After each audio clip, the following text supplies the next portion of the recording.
says in verse 3, so that he was the greatest of all the men of the East. Because we can so often read about Job and say, yeah, Job was blessed. Unimaginable, the blessings that he had. Extremely wealthy, and he was probably famous in the area of Uz where he lived.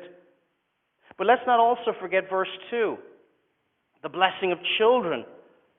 He had the great blessing of 7 sons and 3 daughters. Perhaps in other generations it wouldn't be even necessary to point this out, but today sadly it is. In a day when abortion is seen as a virtue, something as vile and disgusting as that, but children are a blessing. How would we deal with such great wealth? How would we deal with all this? It brings influence, does it not? What would it do to our hearts? Would it cause us perhaps to trust in uncertain riches? We may, in our Christian walk, have a small taste of what happens. Perhaps, we get a bigger job and a bit more money comes in. What do we do with that money? Does it cause us to drift from the Lord? Often our lives can be simpler with less money, not more. Often money can cause problems. But did Job neglect his Father in heaven? Verse 5. And it was so when the days of their feasting was gone about, and this is referring to verse 4, the feasting of his sons and his daughters. And the days of their feasting was gone about, that Job sent and sanctified them and rose up early in the morning and offered burnt offerings according to the number of them all. For Job said, it may be that my sons have sinned and cursed God in their hearts. Thus did Job continually. Job was faithful in worship, family worship.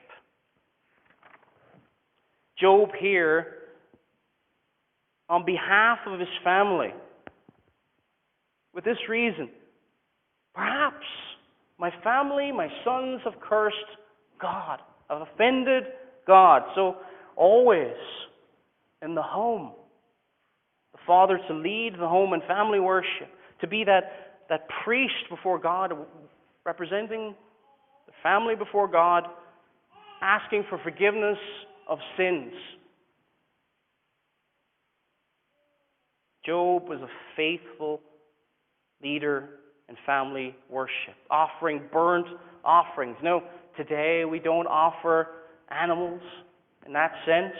We offer the praise of our lips. That is an offering before God, and it refers to that in the book of Hebrews, the sacrifice of praise. Job was a king as he led in his home to worship before God, and he was also a prophet as he instructed his home in the worship of God. Family worship is not optional.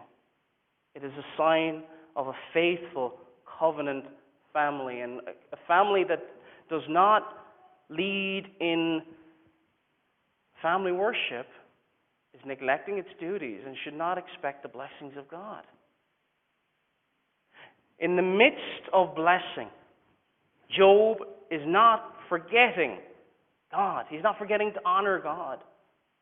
It's not an easy thing. He was sensitive to sin. It may be that my sons have sinned. Parents may have a sense of that burden.